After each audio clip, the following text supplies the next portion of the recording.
você. Sabe o que Deus vai fazer essa noite? Escute. Algumas mulheres que estão aqui, outras que estão me assistindo, vocês são apaixonadas pela glória de Deus. Você sofre de saudade da presença de Deus. Inscreva-se em nosso canal e seja impactado por essa linda mensagem. Deus abençoe. Jesus, quando foi ensinar a oração para os discípulos, ele falou assim: olha, quando você for falar com o Senhor, o Deus Todo-Poderoso, que criou os céus e a terra, você vai chamar Ele de papai. Porque esse Deus tão poderoso, Ele é o nosso Pai, o nosso Abba, Pai presente, fiel. Amém? Eu lembro que em 2011 foi, ainda graças a Deus, esse foi o ano mais difícil da minha vida. Nenhum ano foi tão difícil para mim quanto 2011. Espero não passar mais pelo que eu passei em 2011. Apesar de ser muito doloroso, foi muito produtivo para mim o que aconteceu. Deus quebrou a minha estrutura que eu tinha de relacionamentos, a minha estrutura do que eu ia viver nos próximos anos. Deus quebrou. Deus afastou de perto de mim pessoas que eu jamais imaginei que Ele ia afastar.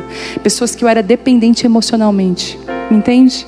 Pessoas que eu pensei, com certeza essa pessoa vai comigo até o fim. Essas pessoas mesmo diziam: vou com você até o fim, nunca vou te deixar. E quando Deus quebrou tudo, eu sei que não foi as pessoas, a culpa não foi nem minha nem delas, Deus fez isso. Eu entrei em pânico. E eu tive crises de ansiedade pela primeira vez na vida.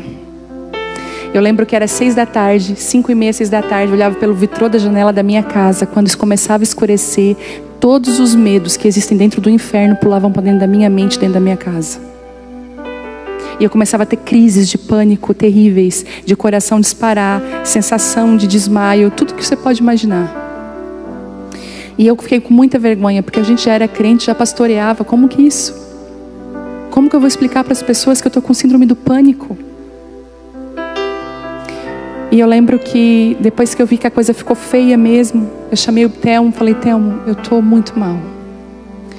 Eu chorava, qualquer pessoa conversava comigo, eu debulhava a chorar, eu só chorava, e aquela sensação terrível. E o Telmo falou assim: eu quero um médico, um remédio, qualquer coisa que me ajude, porque eu estou orando, não estou conseguindo. A minha mente era uma bagunça. E tudo sendo destruído, tudo, acusações, gente, foi muito difícil. E o Telmo falou assim: vamos fazer o seguinte, vamos dar um mês. Eu prometo. Ele falou: eu vou orar por ti um mês. Nós vamos orar juntos. Nós vamos jejuar. Nós vamos buscar o Senhor. E se em um mês tu não melhorar, nós vamos procurar os médicos. E dentro de um mês nós começamos a orar. Você não tem noção do poder da oração. Eu sem sentir nada, fria, com medo, eu ia para minha sala e chorava e dizia: Deus, Tu és o meu Deus, tira esse medo do meu coração, essa angústia, essa tristeza, esse medo do amanhã que está vindo contra a minha vida. Eu não tenho esperança, parece que tudo perdeu a graça. Meu coração disparava, eu tinha muito medo de perder a Vitória. Eu lembro que eu tinha só uma filha, eu tinha pensamentos horríveis. E o diabo vinha na minha mente: eu vou destruir a tua vida, eu vou acabar com a tua vida. Você nasceu para sofrer, eu vou acabar contigo. E eu dizia: Deus, eu não aceito isso. E eu lembro que um dia, numa daqueles desesperos, sábado, já final de tarde, começou a me dar aquele desespero, quem passou por isso ou passa por isso sabe do que eu estou falando, é incontrolável. Eu fui para o meu quarto. Quando eu vi que ia dar aquela aceleração no coração, eu ia ficar com tremor e ia ficar ruim, eu entrei para dentro do meu quarto. Quando eu entrei lá dentro, eu me ajoelhei e falei: Espírito Santo, eu estou aqui, não deixa isso acontecer comigo agora. E eu fui levada a ler o livro em Gênesis, abri a Bíblia em Gênesis, comecei a ler a história de José. Eu comecei a ver por tudo que José havia passado. E lá no final, quando ele chama os irmãos dele e fala assim: olha, não foi vocês que me jogaram no poço, foi o Senhor que me enviou à frente de vocês.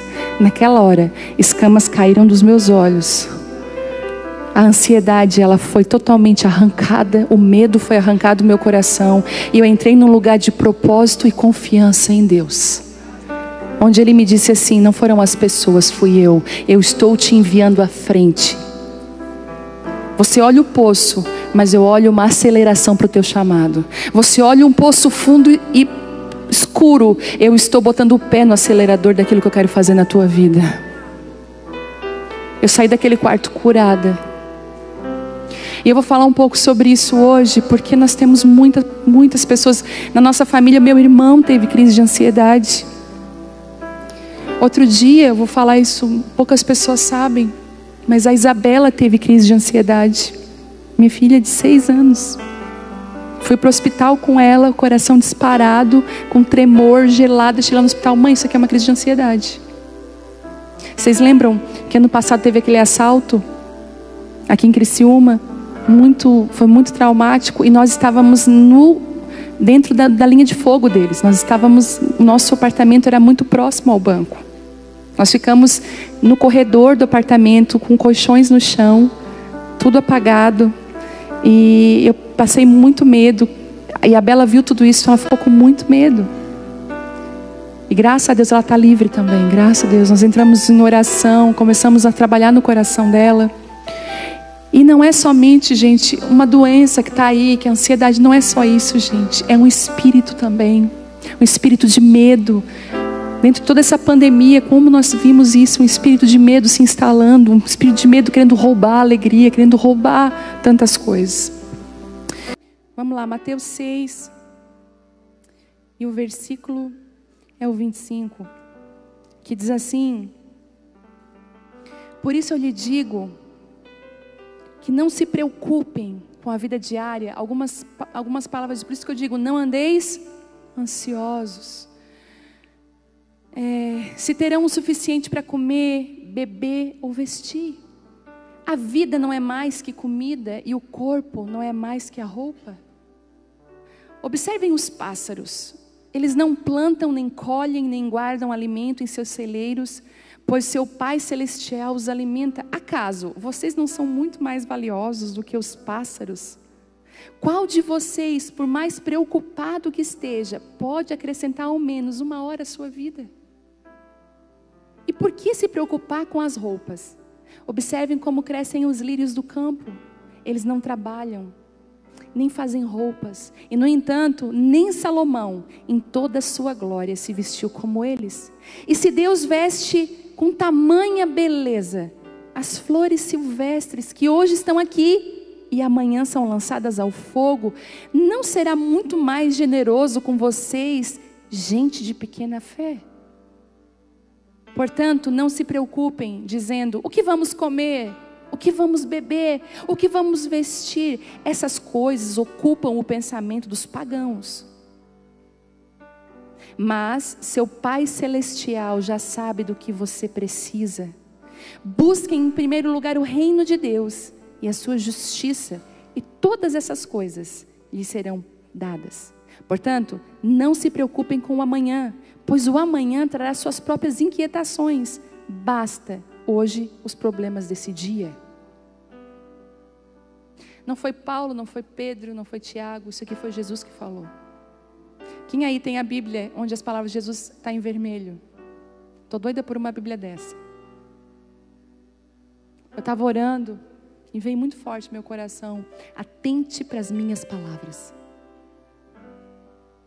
Jesus estava ensinando, falando: olha, não andeis ansiosos, tipo assim, não vale a pena. E falando sobre ansiedade, a ansiedade tem 2 raízes. Tudo que cresce na nossa vida tem uma sustentação oculta. Entenderam isso? Tudo que aparece na nossa vida tem raízes profundas ocultas. Por isso que um verdadeiro pastor, um verdadeiro conselheiro, alguém que vai cuidar de pessoas, sempre quando eu vejo alguém cuidando de outras pessoas, eu sempre procuro ver se essa pessoa realmente, ela é aquele tipo de pessoa que entende que muitas vezes o problema não é o que está aparecendo, e aquilo que está escondido. O maior, de um conselheiro, de uma pessoa que vai cuidar de pessoas, é entender isso, é ter uma pá na mão e dizer: vamos cavar, porque eu sei que o problema não está aqui, o problema está nas raízes. E existem as sustentações da ansiedade, raízes que se instalam escondidas dentro de nós, que fazem com que a ansiedade se mantenha forte na nossa vida. E eu vou falar de 2 raízes específicas e muito pontuais, talvez para mim as maiores, e elas estão na palavra de Deus. São 2: uma paternidade ferida e uma mente doente. São duas raízes onde a ansiedade se instala. Ela primeiro vai lançar a raiz de uma paternidade ferida e ausente, e depois ela vai lançar a raiz de uma mente doente. Você vai ver que, olha o que diz aqui em Mateus 6, que nós acabamos de ler. Ele fala, olha, não andeis ansiosos, não se preocupem com a vida diária. A vida, ele está falando, vocês não se preocupem se terão o suficiente para comer, para beber, para vestir. A vida não é mais que comida e o corpo não é mais que a roupa. E aí ele faz uma palavra. Eu até quero vir aqui na minha outra Bíblia, que eu prefiro do que essa. Eu quero pegar outra tradução. Essa tradução aqui. Estou pegando a tradução Almeida. Ele faz uma palavra lá no 26, ele diz assim, ó, observai as aves do céu. Para você entender e sair desse lugar de ansiedade, a primeira coisa que Deus te pede, para contemplar, para observar. Você vai ver, nós temos mais sido roubados na contemplação e observar as coisas. Porque nós estamos sempre aqui. Tá, só um pouquinho. Também, E não só aqui no celular, mas nós não temos tempo para contemplar porque a nossa vida é muito corrida. Às vezes, se você abrir a sua janela e olhar as montanhas, as árvores, os pássaros, talvez você vai começar a entender o que Deus já está fazendo na sua vida, mas você ainda não viu. Primeiro passo, ele diz, contempla. E posso dizer uma coisa? O ano está se findando, e aí alguns têm mais, outros têm menos férias. Posso te dar um conselho? Não venda suas férias. Não vale a pena. Desfrute das suas férias do descanso e pare para observar. E Jesus ainda diz assim, ó, olhai, observai o quê? As aves do céu. Existe coisa mais simples do que isso? Como é fácil a gente chegar na rua e ver um passarinho. Ele não fez algo muito difícil. Ele falou assim, olha as aves do céu. Elas não estão preocupadas com amanhã, porque quem cuida delas é o Pai. E a primeira parte de uma vida ansiosa e preocupada, a raiz está aqui. Porque ele faz o seguinte, o vosso Pai Celeste as sustenta. Toda pessoa ansiosa não tem um Pai Celeste, não tem a visão de um Pai Celeste que as sustenta. Toda pessoa ansiosa teve a sua paternidade machucada e ferida. E eu vou provar. Eu estava vendo um filme nessa viagem. E eu me interessei pelo escritor do filme, me interessei também pelo ator. E estava estudando, eu sou muito assim, eu não gosto de ver uma coisa, eu já quero ir lá, quero saber mais profundamente as coisas. E eu fui saber, esse cara era muito ansioso, tinha medo disso, medo daquilo. Quando eu fui entender, esse cara tinha paternidade ferida. Na viagem também, encontrei uma pessoa, começou a falar um monte de coisa, eu estou sofrendo isso, sofrendo aquilo. Deus falou assim, pergunta do pai. Teu pai? Nem fala do meu pai. Eu descobri que um dos pilares que sustenta uma pessoa ansiosa é uma paternidade ferida e machucada. Geralmente, mulheres que têm que dar conta da sua vida, o pai não foi o provedor. O pai não proveu para casa, o pai abandonou. Essas crianças são rapidamente capturadas pelo espírito de segurança que vai levar até uma vida ansiosa, preocupada com o amanhã. Porque eu não sei como é que vai ser o meu amanhã. Quando eu comecei a me relacionar com Deus de verdade, porque uma coisa é você vir na igreja e outra é você se relacionar com Deus. Uma coisa é você vir aqui, ouvir uma palavra, achar a palavra maravilhosa, e outra coisa é você estar dentro da sua casa e você largar tudo para ficar com Deus e permitir que Ele ministre o teu coração. Quando eu comecei a viver isso, eu tinha muita dificuldade de entender que Deus ia cuidar de mim. Dizer, Deus, parece que o Senhor não me ama. Eu tinha essa sensação e eu era muito sincera com Deus. E uma das provas mais lindas de paternidade, eu lembro que Nós passamos muitas dificuldades financeiras alguns anos atrás, mas é muita, gente, muita dificuldade, tudo muito escasso, tudo muito difícil. E eu lembro que alguns desejos pessoais, sabe, coisas nossas de mulher, porque uma coisa é você ter as suas necessidades supridas. E eu tenho certeza que por maior dificuldade que você esteja passando, as suas necessidades estão sendo supridas, ok? Amém? Até se você come uma vez por dia, a sua necessidade está sendo suprida, sabia? Você está sendo até mais saudável do que toda a população. Quem come uma vez por dia, eu vou dizer para você, tem mais saúde do que quem come o dia inteiro. Estava estudando sobre isso. O corpo tem tempo de sabe, se reestabilizar. Tem gente que o corpo nem dá tempo, está sempre trabalhando. Escute. Mas tem aquelas coisas que só você e Deus sabe, que ninguém sabe. Eu lembro que a Vitória tinha 7 meses. E uma coisa é você renunciar, uma coisa é você não ter, outra coisa é o seu filho não ter, porque dói muito mais. Não é assim? Uma coisa é você passar numa loja, achar linda uma bolsa e você sabe, não posso comprar, você vai embora, nem fica triste. Outra coisa é seu filho olhar um brinquedo e você não pode dar. Mas a Vitória era pequenininha, ainda tinha 7 meses, era uma bebezinha. E nós então tivemos a primeira festa da família. E uma das minhas sobrinhas ia fazer 15 anos. E eu me ajeitei, peguei roupa emprestada das minhas amigas e todo mundo me ajudou. Eu lembro que eu peguei uma faixa verde, eu mesma bordei aquele cinto.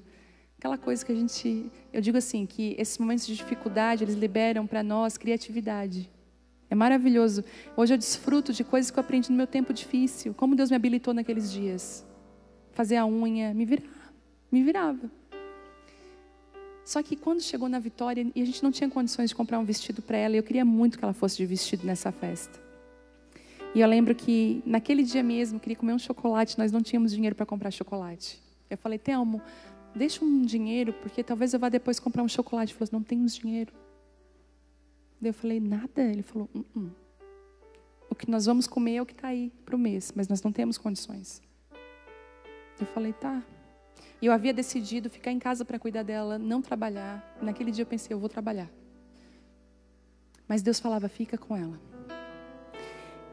Aí, quando chegou o final da tarde, eu recebi uma ligação. Alguém me ligou e eu disse assim, Vivi, estás em casa? Eu falei, tô. Tu consegue vir aqui na minha casa? Eu falei, por quê? Ela assim, eu estava orando essa tarde. E o Senhor me deu uma incumbência, uma missão. Eu rapidamente cumpri a missão. E estou te esperando aqui, porque eu tenho algo para te entregar. Aí eu falei, vou. Esperei o Telmo chegar do quartel, ele trabalhava no exército. O Telmo pegou o carro e fomos. Quando chegou lá, tinha uma bolsa em cima da mesa dessa pessoa. E ela disse assim para mim, esse aqui, eu não sei porquê, mas é um vestido, um sapatinho, uma meia, um laço de cabelo para Vitória, de festa. Aí eu falei, quando eu abri, um vestido azul lindo. A Vitória no meu colo não estava entendendo nada, mas Deus já estava cuidando dela. E ela falou, ela falou assim, deixa eu lembrar. Abriu a geladeira, uma barra de chocolate. E ele também pediu para mim te entregar uma barra de chocolate.